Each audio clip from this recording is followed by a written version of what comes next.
Hello. Iniisip mo ba kung paano ko ginawa yon? Ito yun. Panoorin mo, tanga ka ba? Bobo ka ba? Ayan. Pag-slice ka muna ng bawang. Tapos yan, isatin mo para basta mas madali siya na pagnapisat na.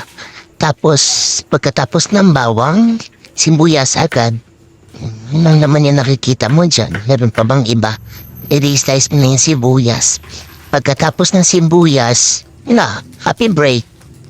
Gusto ko mag-break. Gusto ko masayang break. Kaya mag-happy break ako. Bakit ba? Oh.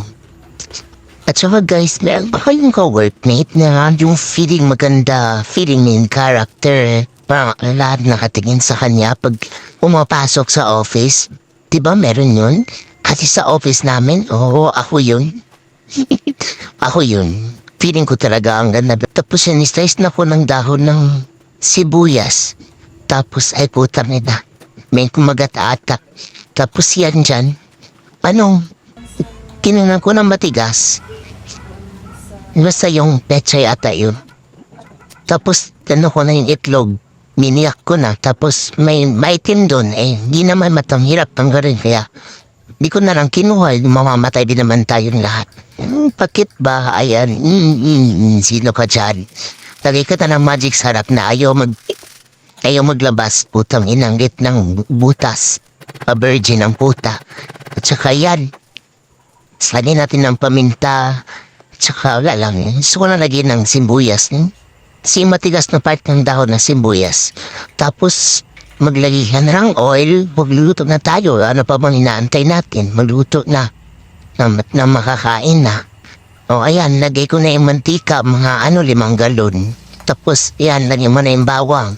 Pagkalagay mo ng bawang, stir mo. Tapos, pagka-amuin mo agad, pag nangamoy na, lagay mo na yung sibuyas. Sinabay ka ng sibuyas na bunga at saka sibuyas na matigas na part ng dahon na putang ina.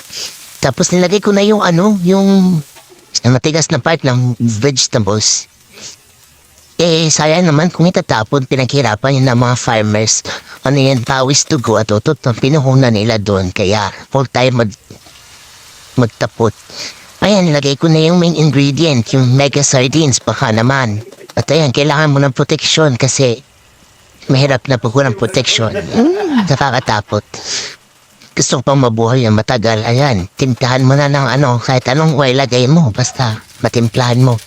Naman yung magic sarap na, ayaw talaga putang ina na magic sarap po. Ilagay mo na yung itlog na may Basta itlog na, sabi ng tindera doon binilan ko, organic to na itlog o di organic na.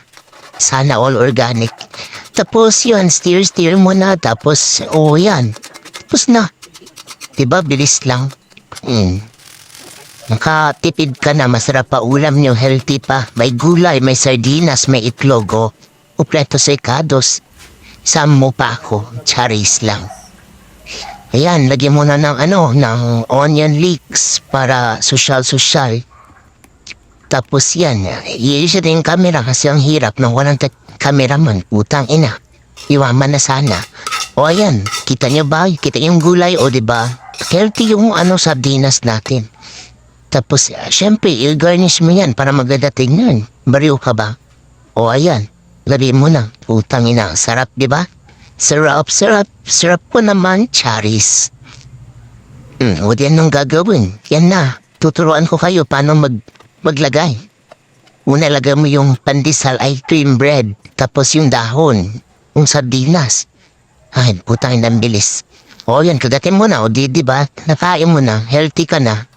Kasi di talaga ako nagla-rice Kasi I believe that rice is pricey, so no rice will help us maintain balance the ecosystem. Charis. Yan, kumain na. Sarap, di ba?